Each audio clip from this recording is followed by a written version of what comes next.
Hello বন্ধুরা, কেমন আছো তোমরা সবাই? আশা করি অনেক অনেক ভালোই আছো।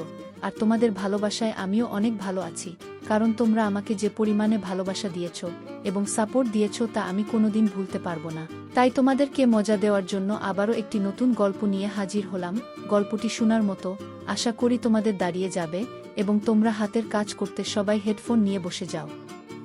আপনাদের সবাইকে আবারও স্বাগতম জানাই। বন্ধুরা, আগের পর্বে আপনারা শুনেছিলেন যে মায়ের মৃত্যুর পরে আমার ফুফি আমাকে আমার বোনেদের মা হতে বলেছিলেন এবং বাবারও একই ইচ্ছে ছিল। আমি নিজেও আমার জীবনে বাবার মতো একজন জীবনসঙ্গী চাইতাম, আর প্রকৃতি এমনভাবে ব্যবস্থা করল যে বাবাই আমার জীবনসঙ্গী হয়ে উঠলেন। যারা প্রথম ও দ্বিতীয় পর্ব দেখেননি তারা নিচের ডিসক্রিপশন বক্সে এই ভিডিওর লিঙ্ক পেয়ে যাবেন। বাবা বললেন, প্রিয়া তুমি তো একজন জাদুকরি। আমি হেসে বললাম, আমি আবার কিসের জাদু করি? আমি তো কোনো জাদু করিনি। তখন বাবা বললেন, ও তাই নাকি?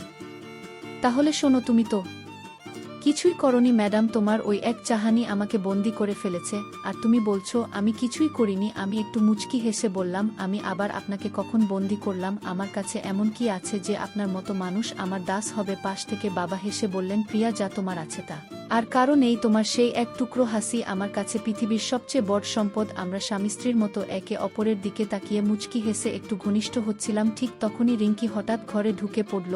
আমরা দুজনেই চমকে গিয়ে দ্রুত আলাদা হয়ে গেলাম। বাবা তাড়াহুড়ো করে ঘর থেকে বেরিয়ে গেলেন আর আমি রান্নাঘরের কাজে ব্যস্ত হয়ে পড়লাম। কিছুক্ষণ পর আমি রাগে গট করে বাবার ঘরে গেলাম আর বললাম, বাবা ফোনটা দিন তো, ফুপির সাথে কথা না বলতে পারলে শান্তি পাই না। বাবা হেসে বললেন, থাক না, ফোনে কথা কেন, এসো না আমরা দুজন গল্প করি। বাবার এমন কথা শুনে আমার মাথায় একটু রাগ উঠে গেল। আমি মুখ ফুলিয়ে বললাম, থাক বাবা, আপনার ফোনে আর কথা বলবো না, নতুন ফোন নেব তারপর কথা বলবো। আমি রাগ দেখিয়ে ঘর থেকে বেরোতে যাচ্ছিলাম, তখন বাবা হঠাৎ কানে হাত দিয়ে মুচকি হেসে বললেন, আরে হুজুর, আপনি কি সত্যিই রাগ করে চলে যাচ্ছেন?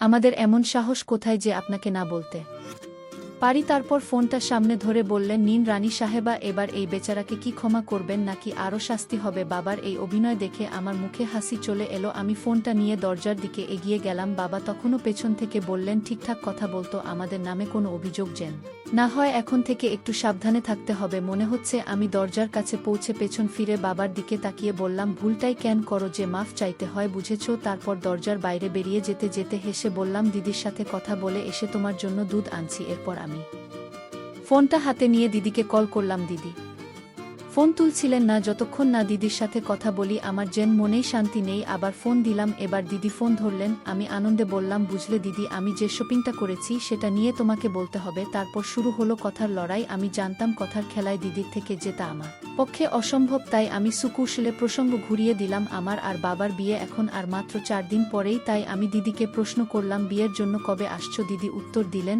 আমি তো বিয়ের আগের দিন আসতে পারবো, আর তোমাদের বিয়ে করিয়েই সেদিনই ফিরে যাব। দিদি কথা শুনে আমার খুব খারাপ লাগলো। আমি একটু অভিমানী স্বরে বললাম, এত তাড়াতাড়ি চলে যাবে? এই যে আমার বিয়ের সব মজা, সব আনন্দ তুমি কিছুই দেখতে পাবে না? আমার কথা মধ্যে একটু রাগ ছিল, কিন্তু দিদি হেসে বললেন, আর কি করার, সময়টাই যে এমন। তবে বিয়ের দিনটা স্পেশাল হবে, তোমার মুখের হাসিটাই সেটার প্রমাণ করে। এটা শুনে আমার মেজাজ একটু শান্ত হলো। আমি মনে মনে ভাবলাম, ঠিক আছে দিদি, বিয়ের দিন সবটুকু আনন্দ তুমি বুঝতে পারবে।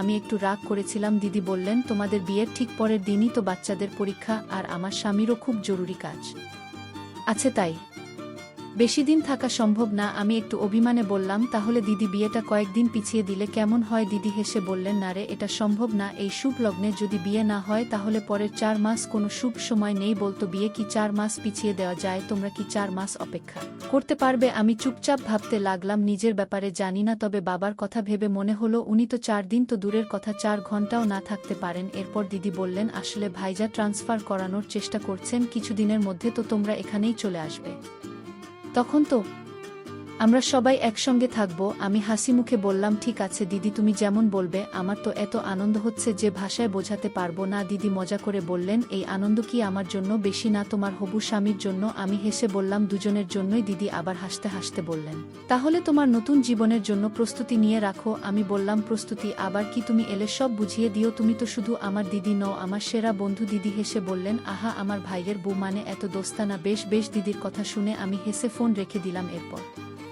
পাপার ফোন ফেরত দিতে তার রুমের দিকে যাচ্ছিলাম, কিন্তু আজ রাতে বাবার রুমের দিকে যেতে আমার বুকটা অদ্ভুতভাবে ধকধক করছিল। রাতে বাবার ঘরের দিকে যেতে আমার বুক ধকধক করতে লাগলো। মনে হচ্ছিল যদি এত রাতে বাবার কাছে যাই, উনি হয়তো আমাকে সাথে থাকার জন্য বলবেন। আমি ভাবতে লাগলাম আসলে তাতে ভুলটাই বা কোথায়? উনি তো আমার হবুর স্বামী, কয়েকদিন পরেই তো উনার আমার উপর সম্পূর্ণ অধিকার থাকবে। এসব ভাবতে ভাবতে আমি বাবার ঘরে ঢুকলাম, কিছুক্ষণ বসে গল্প করলাম। তারপর যখন উঠে নিজের ঘরের দিকে যাচ্ছিলাম, বাবা হেসে বললেন, এই তো চলে যাচ্ছ, আর একটু বসো না। আমি একটু লজ্জা পেয়ে মুচকি হেসে বললাম, না, ঘুম পাচ্ছে। বাবা মজা করে বললেন, আরে ম্যাডাম, কয়েক মিনিট তো বসো। তারপর বাবা ঘরের মিউজিক প্লেয়ার চালিয়ে দিলেন। মিউজিকের তালে তালে বাবা ধীরে ধীরে নাচতে শুরু করলেন। হঠাৎ বাবার হাত বাড়িয়ে বললেন, চলো না প্রিয়া, একটু নাচ করি। বাবার এই আচরণে আমি ভেতরে ভেতরে খুব খুশি হচ্ছিলাম, কিন্তু একটু লজ্জা আর দ্বিধাও ছিল। বাবা আবারও হাসি মুখে হাত বাড়িয়ে বললেন, চলো না, আমি জানি তুমি নাচতে পারো না, কিন্তু আমি শেখাবো। আমি চুল ঠিক করতে করতে বললাম, আমি নাচতে কিন্তু পারি না। বাবা হেসে বললেন, এই তো আমি আছি, একবার চেষ্টা করলেই শিখে যাবে।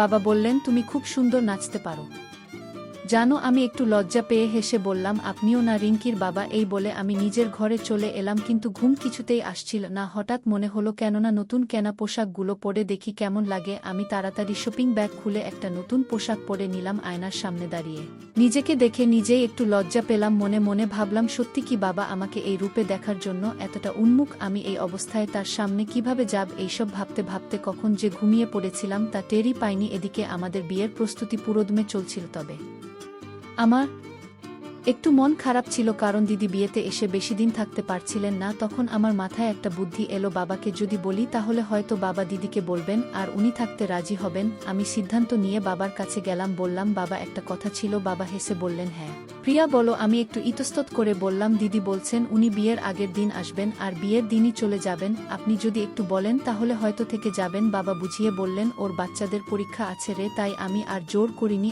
আমি কিছুক্ষণ চুপ করে রইলাম। বুঝলাম হয় তো দিদি ঠিকই বলছেন। বাবা আর আমার বিয়ের দিন দ্রুত এগিয়ে আসছিল, কিন্তু তাড়াহুড়োর মধ্যে সবচেয়ে জরুরি জিনিস বিয়ের গয়না আর শাড়ি আমরা আনতেই ভুলে গিয়েছিলাম। আমি বাবাকে বললাম, শুনছেন? বাবা হেসে বললেন, বলুন আমার সরকার, আমি তো আপনার সেবায় আছি। আমি হেসে বললাম, আপনি সবসময় এমন মজা করেন। বাবা আবার মজা করে বললেন, আরে বলতো কি সমস্যা হয়েছে? আমি একটু দ্বিধা করে বললাম, বিয়ের জন্য তো মঙ্গলসূত্র আর শাড়ি কেনা হয়নি। বাবা অবাক হয়ে বললেন, আরে তোমার মায়ের পুরনো শাড়ি আর গয়নাই তো আছে, ওগুলো পরলেই হবে। আমি মাথা নেড়ে বললাম, না বাবা, ওগুলো আমি পরতে পারবো না। বাবা কিছুটা অবাক হয়ে জিজ্ঞাসা করলেন, কেন? তাহলে কি তুমি বিয়ের জন্য রাজি নও? আমি মুচকি হেসে বললাম, আমি কখন বললাম বিয়ে করব না? কিন্তু ওই পুরনো শাড়ি আর গয়না আমি পরব না। বাবা একটু বিরক্ত হয়ে বললেন, কিন্তু কেন? ওই শাড়ি তো তোমার মায়ের। আমি শান্ত গলায় বললাম, বাবা ওটা মায়ের ছিল ঠিকই, কিন্তু এখন সেটা অতীতের একটা স্মৃতি। আমি চাই না আমার জীবনের নতুন শুরুটা পুরনো কোনো জিনিস দিয়ে হোক, বরং আমি একটা নতুন শাড়ি পরতে চাই আর নতুন মঙ্গলসূত্রে আমার নতুন জীবনের শুরু হোক। বাবা আমার কথা শুনে চুপ করে রইলেন, তারপর একটু হাসলেন আর বললেন, ঠিক আছে, যেটা তুমি চাও সেটাই হবে। কালই আমরা নতুন শাড়ি আর গয়না নিয়ে আসব। আমি খুশিতে বাবাকে দেখে হেসে ফেললাম। মনে মনে ভাবলাম, এটাই আমার নতুন জীবনের সবচেয়ে সুন্দর দিন হতে চলেছে। বাবা হাসি মুখে বললেন, এই তো সামান্য ব্যাপার, চলো এখনই তোমার বিয়ের শাড়ি আর মঙ্গলসূত্র কিনতে যাই। তোমার মুখে একটু হাসি এনে দেওয়ার জন্য আমরা সব করতে পারি। তারপর আমি আর বাবা একসঙ্গে বাজারে চলে গেলাম বিয়ের কেনাকাটার জন্য। বাজারে গিয়ে আমরা অনেকগুলো দোকান ঘুরে আমার জন্য একটা খুব সুন্দর লাল রঙের শাড়ি আর একটি সুন্দর হীরের মঙ্গলসূত্র পছন্দ করলাম। শাড়িটা একদম আর ঐতিহ্যবাহী ছিল। মঙ্গলসূত্রটা তো দেখে আমার চোখে আনন্দের ঝলক চলে এলো। সব কেনাকাটা শেষ হওয়ার পর বাবা হেসে বললেন, চলো এবার বাড়ি ফিরি। আমি ঠাট্টা করে বললাম, বাবা বিয়ের বেড আর বিছানার কথা কি ভুলে গেছেন নাকি ভাবছেন ট্রান্সফার হওয়ার পর সেখানে গিয়ে সেজে গুজে বসবেন? বাবা মজা করে বললেন, এই মেয়ে এত পাগলাম কেন করছো? এটা তো ঠিক নয়। তারপর আমরা একটা সুন্দর আরামদায়ক ডাবল বেড বেছে নিলাম। সব কেনাকাটা শেষ করে বাড়ি ফেরার পথে আমার মন আনন্দে ভরে গিয়েছিল। অবশেষে সেই দিনও চলে এলো যেদিন আমার জীবনের নতুন অধ্যায় শুরু হতে চলেছে। বিয়ের প্রস্তুতি সম্পূর্ণ। আমি আর বাবা একে অপরের দিকে তাকিয়ে মৃদু হাসলাম। এই মুহূর্তগুলো সত্যিই আমার কাছে অমূল্য। আমার দিদি আগের দিন বিকেলেই চলে এসেছিলেন। বাড়ির সব কাজ অনুষ্ঠান জেন দিদির হাত ধরে প্রাণ পেয়েছিল। হলুদ মেহেদির মতো রীতি রেওয়াজ সবকিছুই আনন্দে পরিপূর্ণ ছিল। রাতে আমি দিদির সাথে নিজের ঘরে ফিরলাম। ঘরের সবকিছু গোছানোর ফাঁকে ফাঁকে দিদি নরম গলায় আমাকে অনেক কথাই বলছিলেন। দাম্পত্য জীবন সম্পর্কে, কিভাবে সম্পর্ককে সুন্দর ও মজবুত রাখা যায় তার কথা শুনে আমি লজ্জায় লাল হয়ে গেলাম। হাত দিয়ে মুখ থেকে ফিসফিস করে বললাম, দিদি আপনি তো আমার গুরু দক্ষিণা না দিলে কি চলে? দিদি মুচকি হেসে বললেন, এত শুধু একটা ছোট্ট ট্রিট, গুরু দক্ষিণার কথা পরে ভাবব, সময় হলে নিজেই জানাবো। আমি হেসে বললাম, ঠিক আছে দিদি, আপনার জন্য যা দরকার হবে দেব। সেই রাতে দুজনের কথায় সময় কেটে গেল ক্লান্ত শরীরে। ঘুমিয়ে পড়লাম। সকালে খুব তাড়াতাড়ি উঠতে হবে, কারণ দিনের আলো ফোটার পরেই ছিল আমার জীবনের সবচেয়ে গুরুত্বপূর্ণ দিন, বিয়ে। পরদিন ভোরে আমি আর দিদি একসঙ্গে রওনা হলাম পার্লারের দিকে। সেখান থেকে সেজে গুজে সোজা মন্দিরে যাওয়ার কথা ছিল। ভাইজা আর বাবা বাড়ি থেকে বাচ্চাদের নিয়ে সরাসরি মন্দিরে পৌঁছানোর পরিকল্পনা করেছিলেন। আমি যখন প্রস্তুত হয়ে আয়নার সামনে দাঁড়ালাম, নিজেকে দেখে নিজেরই অদ্ভুত লাগছিল। হাতে মেহেন্দির রং, গাঢ় লাল বেনারসি আর গয়নায় সজ্জিত আমি যেন পুরোপুরি এক নববধূ। মনের মধ্যে একটু লজ্জা, একটু উত্তেজনা, সব মিলিয়ে অনুভূতিটা অন্যরকম মনে হচ্ছিল। আজ সত্যি জীবনের এক নতুন অধ্যায় শুরু হতে চলেছে। দিদির হাত ধরে আমি মন্দিরে পৌঁছালাম। সেখানে বাবা আর দিদির স্বামী আগেই সব আয়োজন সম্পন্ন করে রেখেছিলেন। মন্দিরের শঙ্খ ধ্বনি আর ঘণ্টার শব্দে পুরো পরিবেশ যেন পবিত্রতায় ভরামিল। আমি ধীর পায়ে মন্দিরের ভেতরে প্রবেশ করলাম আর মনের